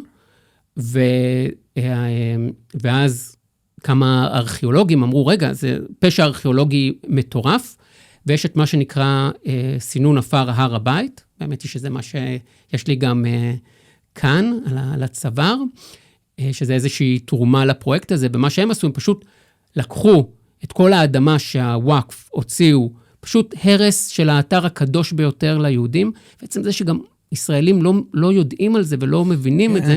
הרי תאר לעצמך שיהודי היה עושה במכה או במדינה, היה הורס את האתר הקדוש ביותר. אני אפילו לא חושב שהרבה יהודים היו מעלים את זה על הדעת בכלל. נכון. והם עשו הרס מכוון, ממש עם טרקטורים, ובכוונה הרסו את האתר, כי שוב, כי הממצאים שם מעידים על היסטוריה יהודית עשירה. אז נותר מזה משהו או שממש חירבו את הכל? אז הם הרסו הרבה מאוד, והיום יש את הפרויקט סינון עפר הר הבית, שמה שעושים, פשוט, היום זה בהר הצופים, פעילות מאוד מומלצת, זה משהו שתעשו, לכו עם המשפחה, תחפשו בגוגל סינון עפר הר הבית, ופעילות חווייתית, ופשוט אתה מוצא חרסים, ואתה מוצא דברים היסטוריים. עכשיו, אני אגיד שהם כן הרסו הרבה מאוד, ובארכיאולוגיה מאוד חשוב הסטטוגרפיה, השכבות, באיזה שכבה כל דבר נמצא, אז זה כמובן נהרס, אבל כשהארכיאולוגים מסתכלים על חרסים, אז הם יודעים לזהות מאיזה תקופה כל חרס, אחלה פעילות, בטוחה, לכו תעשו עם זה כל המשפחה. יש הרבה מקומות בארץ שעושים בהם דברים כאלה, יצא לי לא מעט, זה ממש כיף בכלל. כן, וגם באמת לכל המשפחה, אז המדליון הזה, הטליון הזה עם החול מהר הבית, כן, זה נועד ככה לתמוך בפרויקט הכל כך חשוב הזה. איזה מטורף שלא יודעים על זה. נכון. אוקיי, אז טוב, יש פה עוד הרבה מה לחקור רק בהקשר הזה. תכף אני גם אשמח שעוד נגיע למסעות שלך, ובספציפית גם בסביב מלחמת העולם השנייה, הכי מעניין בעיניי, אני ממש אשמח לשמוע על זה עוד. אבל נגענו מקודם בהורדוס, שבעצם הקים את הכותל, גם הוא עשה את קיסריה. נכון. בעיניי אחד המקומות הכי מרשימים ויזואלית, לפחות בישראל. מה דעתך על ההיסטוריה בהקשר הזה, על המקומות האלה שבאמת נותרו על קנם, שמעידים על האימפריות הגדולות ביותר שעברו פה? אתה עושה מסורות גם בהקשרים האלה? תראה, אני אומר שאין מישהו שאוהב את הורדוס יותר מאשר מורי הדרך בישראל. זהו. מה הוא עשה פה? זה פשוט מדהים. כן, כן, ממש שלט 30 ומשהו שנה, ו50% מטיול של לא משנה, מי שמגיע מחוץ לארץ, זה הורדוס, כן? בצדה, קיסריה, בניאס, הורדוס, גם הוא היה משוגע, אז הוא נותן לנו המון סיפורים עליו. דרך אגב, הוא היה יהודי, כי אבא שלו היה יהודי. וזו נקודה גם כן מרתקת. לא עושים לפי האמא? אז בדיוק. אז רק במאה הרביעית זה הפך להיות לפי האמא. שזה מאוד מאוד מעניין, ואפילו לא יודעים בדיוק למה. אני חושב שזו נקודה מרתקת. הרי במשך, גם אם אתה קורא בתנ"ך, זה תמיד הבן של, כאילו הכל לפי האבא. רק במאה הרביעית הפכנו. מטורף, כיהודים. כיהודים. בגלות. אני אגיד לך את האמת, אני לא יודע בדיוק איפה זה... היסטורית זה רוב... לא, היו יהודים בארץ ישראל בתקופה הזאת, אבל הרוב היו בגולה, אבל רק במאה הרביעית, ולא יודעים בדיוק אפילו, לא יודעים למה. מעניין. וכאן כמורה דרך, אני אגיד שהרי האסלאם זה לפי האבא, והיהדות לפי האמא, ועם כל הכבוד לאסלאם, אני חושב שהדרך היהודית היא טובה יותר, כי אמא יש רק אחת. כן. אבא, אתה לא באמת יכול להיות בטוח, אמא אתה בטוח. נכון. אז הורדוס באמת היה יהודי לפי הסטנדרטים של אז, והוא באמת בנה כאן המון. זה היה מאהבה למקום? זה היה מרצון להראות... שיגעון גדלות. שיגעון גדלות. גם, שוב, אמרתי שיש עליו הרבה מאוד סיפורים, אז אחד הסיפורים, הוא ידע שהרבה יהודים לא אהבו אותו, אז הוא ביקש שביום שהוא ימות, יהרגו גם 300 נכבדים יהודים, כדי שאף אחד לא ישמח ביום שהוא מת. פסיכופת. כן, כן, כן. ועשו את זה. לא, בסוף שחררו אותם, ברגע שהוא מת, שחררו, אבל כן, גם, טוב, תלמוד מסופר לנו שהוא אהב מאוד את אשתו מרים, אבל הוא חשב שהיא בוגדת בו אולי, וזה, אז הוא רצח אותה, אבל בגלל שהוא אהב אותה כל כך, אז הוא שימר את הגופה שלה באמבטיית דבש. ובאנגלית זה נשמע יותר טוב, כי אומרים שהורדוס העניק משמעות חדשה לביטוי היי, honey, I'm home. הורדוס הוא... אני אומר, תראה, הנוצרים לא אוהבים אותו, כי הוא ראה לרצח התינוקות כשישו נולד. ליהודים תמיד היו אמביוולנטים כלפיו, מצד אחד הוא בנה, אבל הוא רדה בהם, ובאמת היחידים שאוהבים את הורדוס בכל ליבם ומאודם, זה אנחנו מורי הדרך הישראלים, הוא באמת מספק לנו בלי סוף עבודה. זה באמת המקומות הכי יפים בארץ בעיניך, מבחינת ממצאים, אתה יודע, שהקימו, מונומנטים. שאפשר לראות, אז אני חושב שכן, לא היה, אף אחד לא בנה כמוהו. מה המקום שהכי אתה אולי אוהב בארץ? אני חושב שאני צריך לחזור לתל גזר. אשכרה. כן, כן. לא מדברי, אבל דרום, יש בזה קצת יותר... אבל שוב, זה שאנחנו גדלים כאן... בשבילי בת ים זה דרום. כמובן, בת ים מוזכרת בספר ויקרא. אני חושב שאנחנו פשוט לוקחים כמובן מאליו כמה טוב לנו, וזה שחזרנו לכאן, באמת במשך דורות חלמנו להגיע לכאן, ועכשיו אנחנו כאן. זה נס. זה נס שאנחנו כאן במדינה ריבונית עצמאית. שוב, לא צריך להיות דתי בשביל להעריך את זה, ואני חושב שאנחנו חייבים להעריך את זה יותר. חייבים להעריך את זה יותר.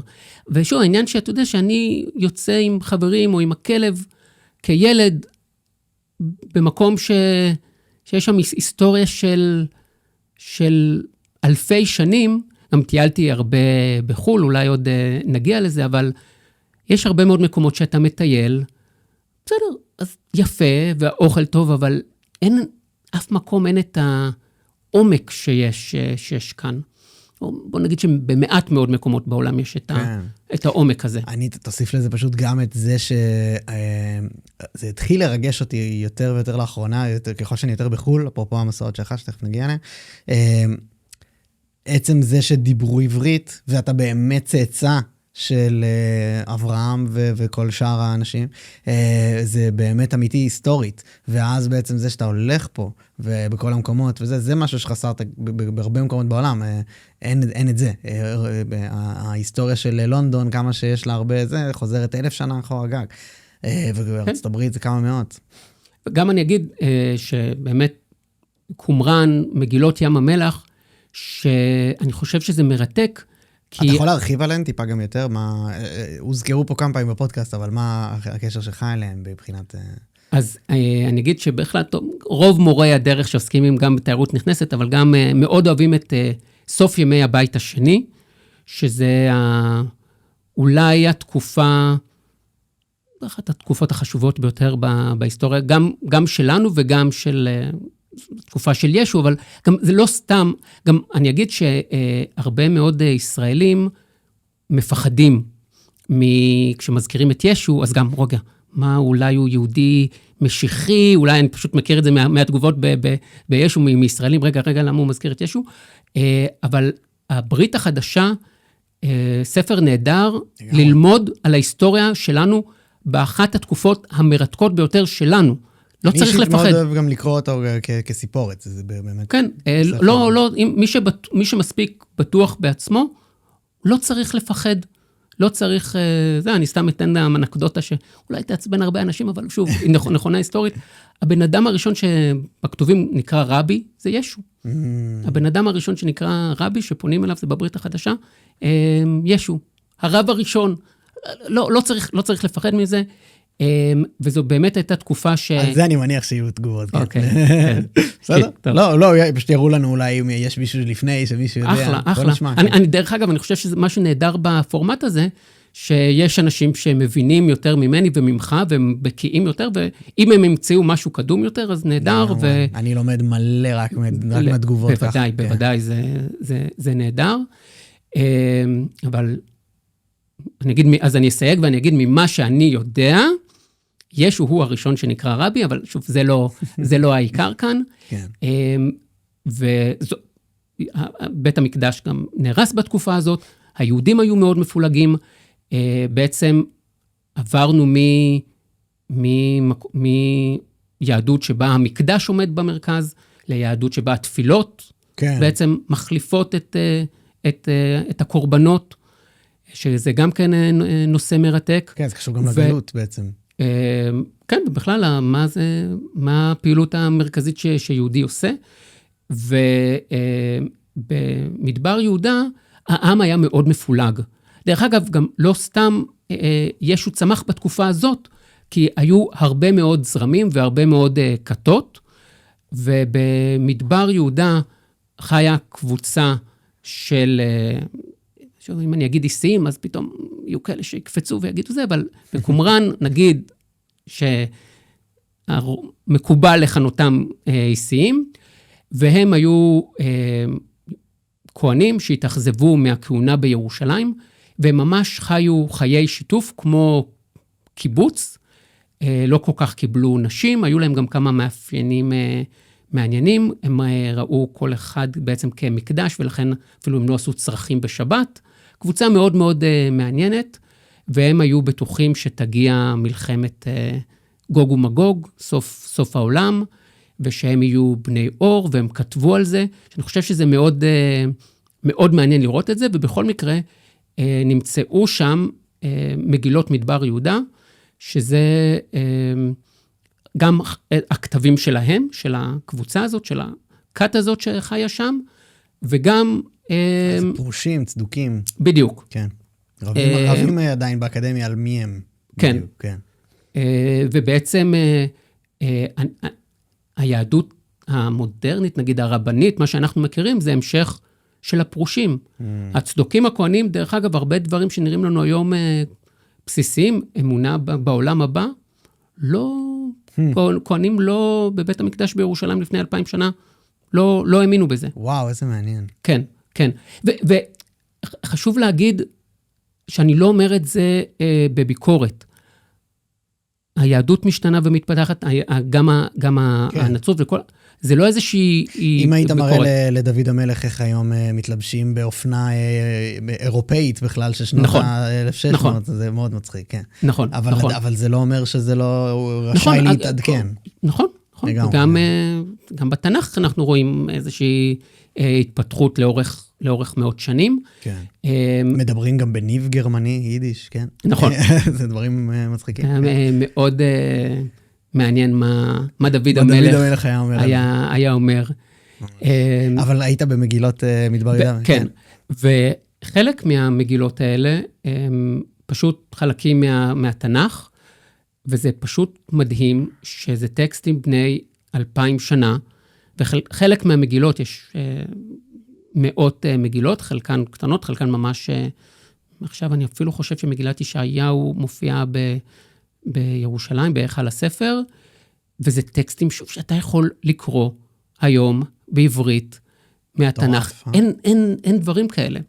אבל גם עצם זה, מה שרציתי להגיד, שהכת הזאת, לא משנה, כן נקרא להם איסים, לא איסים, עצם זה חיו בקיבוץ, לא קיבלו נשים, אבל שהם התעסקות הזאת במוסר לפני אלפי שנה. כאן, אני חושב שזה מדהים. בהחלט, כן. וזה גם מחבר לתקופה הזאת של חורבן בית המקדש, זאת אומרת שזו תקופה מרתקת עבור מורי דרך בישראל. עבור היהדות, כפי שאנחנו מכירים אותה היום, היא תוצאה של כי היהדות הייתה צריכה לשאול את עצמה, רגע, לאן אנחנו הולכים עכשיו בלי בית מקדש? מרתק. והדרך הפרושית היא זאת שבסופו של דבר ניצחה. וגם בהקשר הזה חשוב להגיד שהרבה אנשים, וגם אני, נגיד שהנצרות יצאה מתוך היהדות. עכשיו זה נכון, אבל יותר נכון להגיד שבתקופה ההיא לא הייתה יהדות אחת. כן. היו הרבה מאוד סוגים של יהדויות, הרבה מאוד קבוצות, וישו פשוט הציע עוד דרך. והיו עוד רבים אחרים כמו ישו שהציעו כל מיני דרכים, ובסופו של דבר זה הפך להיות מכל הזרמים האלה, ובאמת היו עשרות, כי זאת הייתה תקופה של שבר. תקופה של שבר, וקושי מאוד גדול, והמרד הגדול, ואז מרד בר כוכבא, ומכל הזרמים האלה, אז באמת נשאר הזרם הפרושי, שזה היהדות הרבנית שאנחנו מכירים היום, ובאמת הנצרות. דרך אגב, גם הנצרות לקח לה 400 שנה להתנתק מהיהדות, כי כל מי שהלך אחרי ישו בהתחלה, כולם היו יהודים. חשוב מאוד להבין את זה. ברור. וברגע שהתחילו להיכנס מאמינים שהם לא יהודים, אז הם שאלו את עצמם, רגע, צריך לשמור שבת? ברית מילה אנחנו צריכים לעשות, אנחנו לא צריכים לעשות, ואני אגיד שלקח להם 400 שנה ממש להתנתק. הצעד האחרון היה קביעת הפסחה, כי במשך כמעט 400 שנה הם קבעו את הפסחה לפי הפסח שלנו, ואז הם אמרו, לא, אנחנו רוצים להתנתק לגמרי מהיהדות, ואז הם החליטו שאת הפסחה הם יציינו ביום ראשון, אחרי הירח המלא הראשון, אחרי ה-21 במרץ, שזה יום השוויון האביבי. זאת אומרת, לקח להם המון זמן להבין שהם משהו חדש ושיצא מאיתנו, ולכן התקופה הזאת היא כל כך מרתקת. וואו, ממש. כן. אוקיי, לפני שאני אכנס רגע לסיפור של המסע שלך, אני ממש אשמח לשמוע באמת ספציפית על מלחמת העולם השנייה, עשית מנורמנדי אז אני אגיד... אז לא, אז לפני זה, רק ברשותך, רק האם בעצם יש איזשהו שקר בנוגע לנרטיב הפלסטיני שלא כיסינו, שאתה חושב שבאמת שווה לתת לו עוד רגע מהפודקאסט הזה? יכול להיות שלא, אני חושב שמבחינתי די כן, אני רק שואל באמת אם יש משהו אני אגיד שמבחינתם, שוב, אמרתי שהזהות הפלסטינית ממש נועדה כדי להחליש את המערב, הראשונים שעשו את זה הסובייטים, לאחר מכן הקטרים ממשיכים את דרכם. המטרה הסופית, ודרך אגב, בשום שלב גם הם לא אמרו, סתם נגיד, תוכנית החלוקה, זה לא שהם אמרו, רגע, נתתם ליהודים יותר מדי, כן, ברור. תנו לנו 80%, אנחנו נהיה מרוצים. לא, אנחנו רוצים כלום עבור היהודים. שום דבר וכלום עבור היהודים, והמטרה בסופו של דבר זה חליפות אסלאמית עולמית. כן? זה לא שתהיה כאן עוד, העולם גם לא בדיוק צריך עוד מדינה אסלאמית, אבל גם אם תהיה עוד אחת, אז זה לא מה שיספק אותם. אנחנו רק עוד שלב חשוב בדרך. איזה טרף שהעולם לא מבין את זה. נכון. כי גם העולם, אני כן אגיד למה הם כל כך,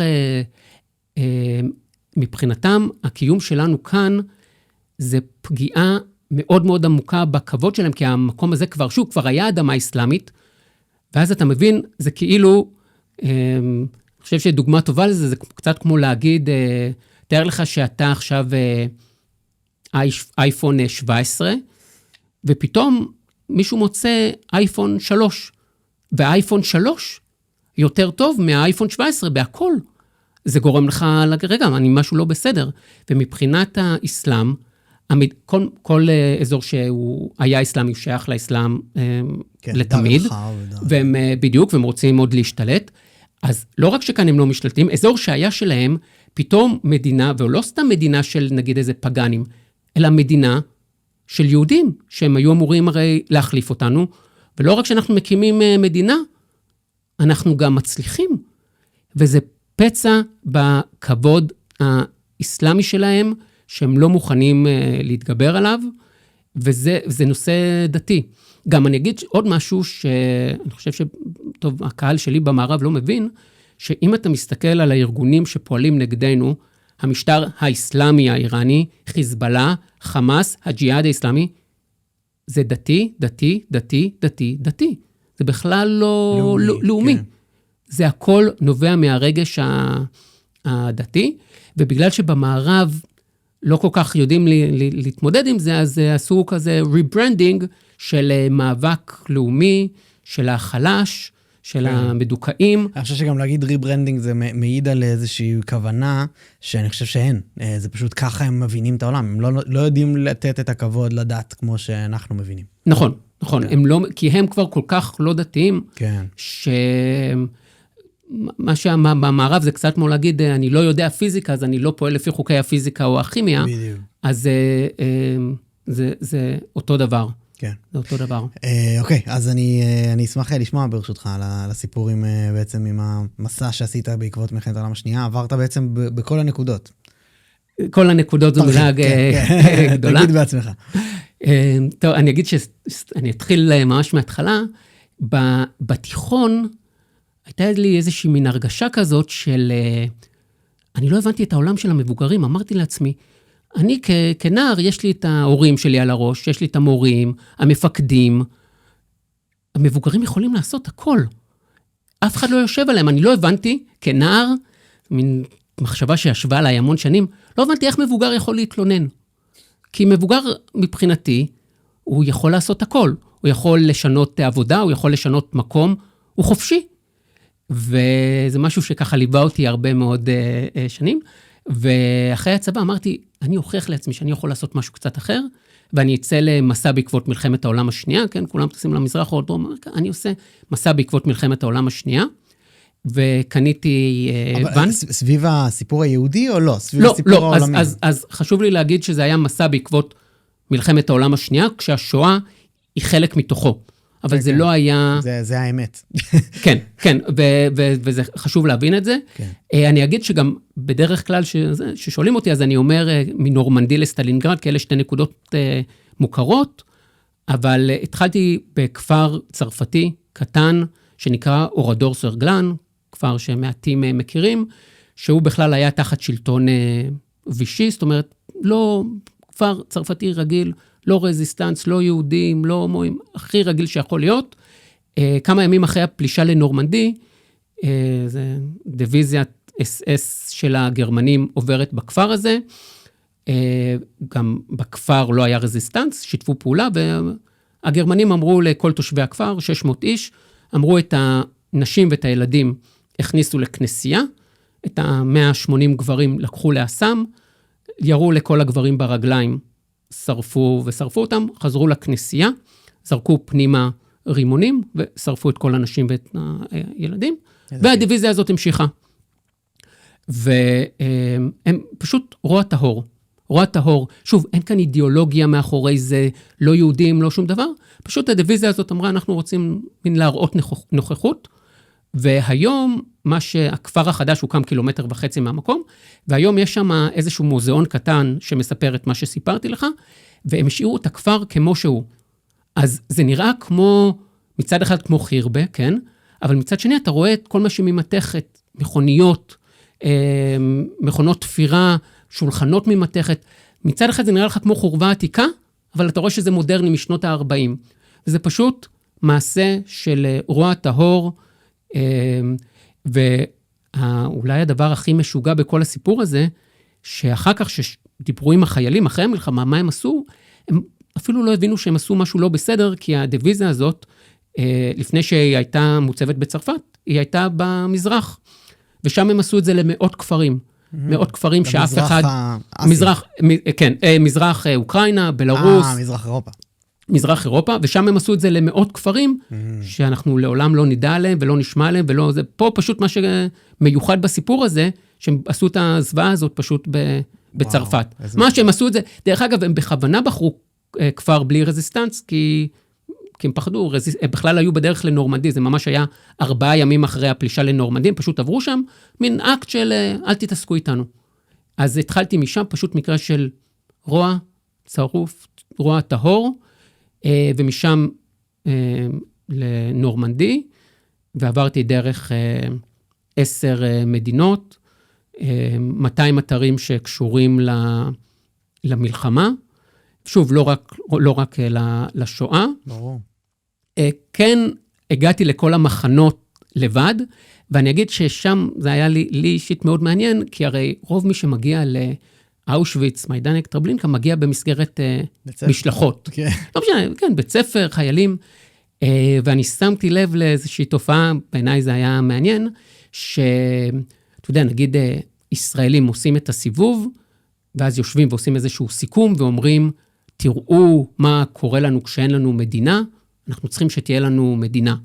ומגיעים חרדים, עושים את אותו סיבוב, והצטרפתי שם לקבוצה מישיבת אש התורה, שבמקרה אני עדיין בקשר איתם, מאז, מ-2006, עושים את הסיבוב, ואומרים, תראו מה עושים לנו בגלל שאנחנו יהודים, אנחנו צריכים להתחזק ביהדותנו. ומגיעים משלחת של צה"ל, עושים את אותו סיבוב, ואומרים, תראו מה קורה שאין לנו צבא, אנחנו צריכים צבא חזק, ואז מגיעה קבוצה של גרמנים, עושה את אותו סיבוב, ואומרת, תראו מה קורה שיש מלחמה, צריך שיהיה שלום. כי אני חושב שהרבה מאוד פעמים אנחנו חושבים שאנחנו נגיע לטרבלינקה, ודם הקורבנות, ואנחנו נבין איזה משהו, מה שאני שמתי לב, כל אחד חוזר מחוזק בערכים שאיתם הוא כבר הגיע. טוב, זה מבוא נכון, שיח אנושי בכלל. לגמרי, אבל הרבה פעמים שאתה שומע אנשים שמגיעים לשם ואומרים, הבנתי איזשהו משהו, בדרך כלל אתה פשוט מתחזק במה שאתה... לגמרי, זה נכון לגבי הרבה דברים. אבל גם אני שמתי לב לאיך שצורכים מדיה, שאתה בטח חווה את זה גם כן, הרבה יותר אנשים הולכים לשמוע את מה שהם כבר חושבים. נכון, אני אגיד שזה גם אחת הבעיות שלי, שאם תסתכל בתגובות לסרטונים שלי, אז אתה תראה המון בעד, נראה כאילו אני מוחק את התגובות. לא. ההפך, אני רוצה, בכוונה אני משתדל לתת כותרות, כדי להגיע לצד השני. אבל הרשתות החברתיות הן יודעות שאם אתה חושב שהעולם שטוח, ככל שיראו לך יותר סרטונים על זה שהעולם שטוח, אתה תישאר יותר זמן, והן רוצות להשאיר אותך בפלטפורמה. אם יאתגרו אותך, אם יעצבנו אותך, אז אתה תעזוב. חד משמעית. אז באמת, גם אני אגיד שהמטרה שלי, ולכן אני לא רואה את עצמי כמין משפיען קלאסי, אלא באמת יותר לוחם, אני לא כל כך מחפש את הלייקים.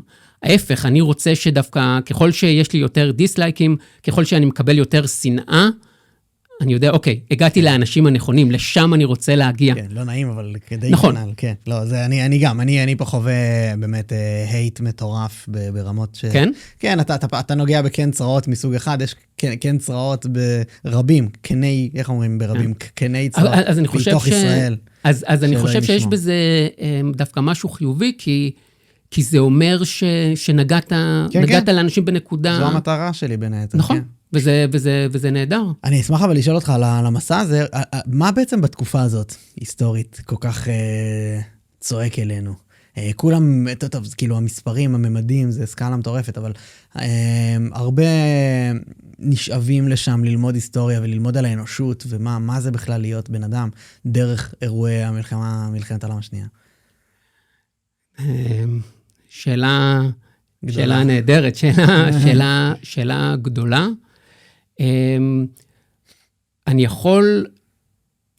שאלתי את עצמי את השאלה הזאת, מה בעצם אני לוקח מהמסע הזה, ואני חושב שמה שאני עושה היום גם מתחבר מאוד למסע הזה, כי מה שאני לקחתי משם זה יש טוב, יש רע, וצריך להילחם נגד הרוע, ולא לתת לו לצמוח. זאת אומרת, זה מבחינתי, אם אני מנסה לזקק לעצמי מה שאני לקחתי משם, שוב, יכול להיות שתגיד, באתי עם הדבר הזה מראש, יכול להיות, אבל באמת בניסיון להסתכל על התמונה הכמה שיותר גדולה, זה הרוע קיים, וחייבים להילחם נגדו כל הזמן, ומבחינתי זה חלק ממה שאני עושה עכשיו. מה שאני עושה עכשיו, הערוץ שלי, זה מבחינתי השליחות שלי. מלחמה ברוע. כן, לגמרי מלחמה ברוע, ואני אגיד איך זה מתחבר? רק תראה לי את הדמיון בין אז לעכשיו, עם הערוץ, כביכול אם היית עושה אותו אז, או משהו בסגנון. דבר ראשון, עצם זה שהיהודים הם במרכז, זה שלא טוב ליהודים, זה שעכשיו יהודים, גם קבל המון תגובות מיהודים בקנדה ובאוסטרליה, כמה קשה להם, זה סימן מאוד מאוד רע. כי היהודים הם הראשונים לסבול, אחר כך יסבלו גם כל השאר. אנחנו מן איזשהו ברומטר. ברגע שלא טוב ליהודים, זה סימן שאנחנו לא קשור ליהודים. כן, שהעולם בכיוון לא... בכיוון לא טוב, ואנחנו רואים את זה היום בעולם שלי של הרשתות, שאתה רואה שגם אסלאמיסטים פתאום חוברים לאנשי ימין קיצוני ואנשי שמאל קיצוני, וכולם ביחד שונאים את היהודים או ישראל, זה לא טוב. ודרך אגב, וזה גם מה שהיה אז. זאת אומרת, מבחינת היטלר, אז המטרה, כמובן, דבר ראשון להשמיד את היהודים, להפוך את הסלאבים לעבדים, אבל אז להשתלט על העולם. ברור. מישהו אמר את זה, וזה מאוד מאוד נכון, תראה, הוא אמר את זה מאוד יפה, תראה במה מאשימים את היהודים, וזה מה שרוצים לעשות להם. כן. הוא אמר את זה יותר יפה, אבל זה שאומרים, אתה יודע, כל הזמן, ג'נוסייד, אתני קלינזן, זה בעצם מה שרוצים לעשות לנו. ודרך אגב, גם זה עוד משהו זה משהו שאני מזכיר המון, וגם עוד משהו שחבל שהרבה ישראלים לא כל כך מדברים ויודעים, זה בעצם שהיה טיהור אתני לכל היהודים במדינות ערב. אנחנו לא מזכיר, אני לא חושב שאנחנו כל כך ככה שמים את המספרים, אבל מי שעשה כאן טיהור אתני, זה המוסלמים. זה ברור. אנשים בישראל לא יודעים על זה או בעולם? גם בעולם, אני חושב שגם בישראל לא כל כך, דווקא אני חושב שלפעמים בישראל קצת אומרים, אולי יותר מדי מזכירים כמה היה טוב ליהודים במדינות ערב, לא היה להם טוב. היו לפעמים תקופות של קצת יותר טוב, אבל... מטורף שאתה אומר את זה. אני אישית בא מבית, כאילו עם הרבה רקע, כן, מאזורי מדינות ערב בין היתר, ושמעתי המון על זה כל החיים. וגם עלה בעצם, ממש הטיהור אתני בהגדרה שלו, זה להבריח אנשים ממדינה אחת למדינה אחרת. והשתלטו להם על הרכוש. כן. כן. ודרך אגב, איפה שטוב ליהודים, טוב גם לכל השאר. זאת אומרת, היהודים זה מיעוט מצליח ולא אלים. וחברה, קהילה שיודעת להכיל את היהודים, מרוויחה המון מהדבר הזה. וברגע שמתחילים להאשים את היהודים, ובאמת עכשיו האשמות, גם אני אגיד עוד סיבה מדוע אני לא אוהב את המילה הסברה, כי באמת אי אפשר לעמוד מול השקרים כל יום,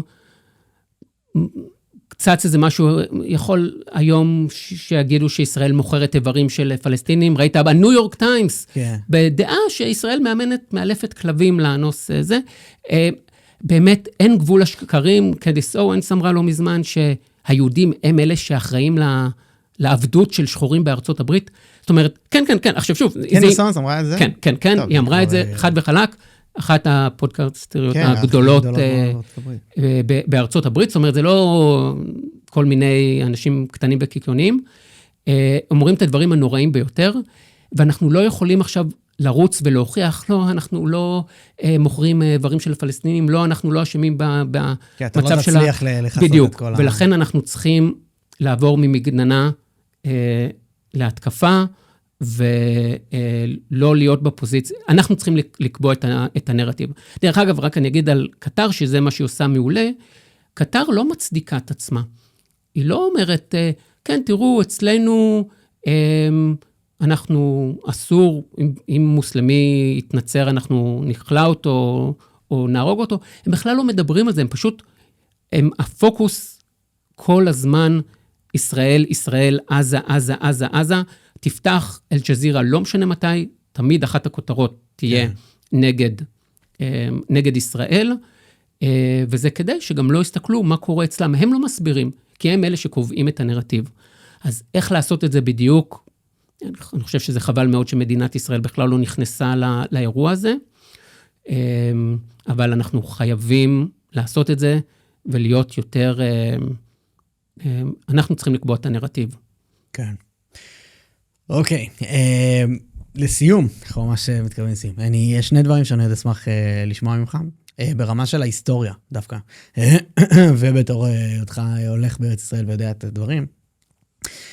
גם עזה, ההיסטוריה שלה בהקשר של דווקא של היהדות, זאת אומרת, מה היא עבורנו לדעתך, וגם המלחמה עם איראן, איפה זה נכנס בתוך ההיסטוריה לדעתך בהסתכלות ממבט על? על עזה, לצערי כמורה דרך, לא הייתי בתקופה שאפשר... כן, לא נכנסת. לא נכנסתי, אבל גם אני רק אגיד על עזה, שהייתה בעזה קהילה יהודית עד 1929. כן. זאת אומרת, ובמאורעות 29, הקהילה הזאת חוסלה. בניגוד לחברון, ששם גם רצחו את היהודים, אז בעזה פשוט רק גירשו אותם, לא היה רצח, אבל קהילה של מאות שנים, ואני חושב שחשוב להדגיש את הדברים האלה, כדי להראות שזה לא קשור להקמת מדינת ישראל, ולא קשור ליהודים אירופאים, אלא שזה היה כאן עוד לפני הקמת מדינת ישראל. לגבי איראן, אני אגיד, שכל הסיפור האיראני רק מראה את גודל הטירוף, כי אם אתה מסתכל על זה, אז בין ישראל לבין איראן יש שתי מדינות באמצע, יש את ירדן, יש את עיראק, הם פרסים, תרבות אחרת, הם לא ערבים, ובעיניי זה ממחיש את הטירוף האסלאמי נגד הקיום שלנו. כי הרי לכאורה, מה להם ולנו? אתה יודע, אנחנו כבר לוקחים את זה כמובן מאליו, אבל זה עוד הוכחה לטירוף האסלאמי נגד הקיום שלנו.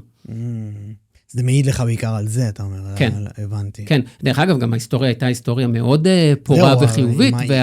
אוקיי. היה גם אבל את ממלכת פרס הגדולה. נכון, כן, וגם, שוב, גם עם השעה היו יחסים טובים עד 79, וזה שבמקום כל כך רחוק, מדינה כל כך ענקית, הפוקוס המטורף שלהם על להשמיד אותנו זה ממש, אתה יודע, אנחנו כל כך רגילים לזה שאנחנו לא, אף אחד לא עוצר ושאומר, רגע, אבל בינם ולבין העם הפלסטיני אין שום קשר, יש להם מיליון בעיות משלהם, ועדיין הטירוף הזה,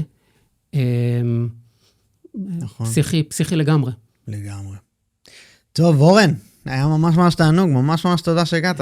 כיף להיות כאן, תודה רבה. ממש שמחתי מאוד לשוחח, ממש תענוג, תודה רבה. כיף. יס.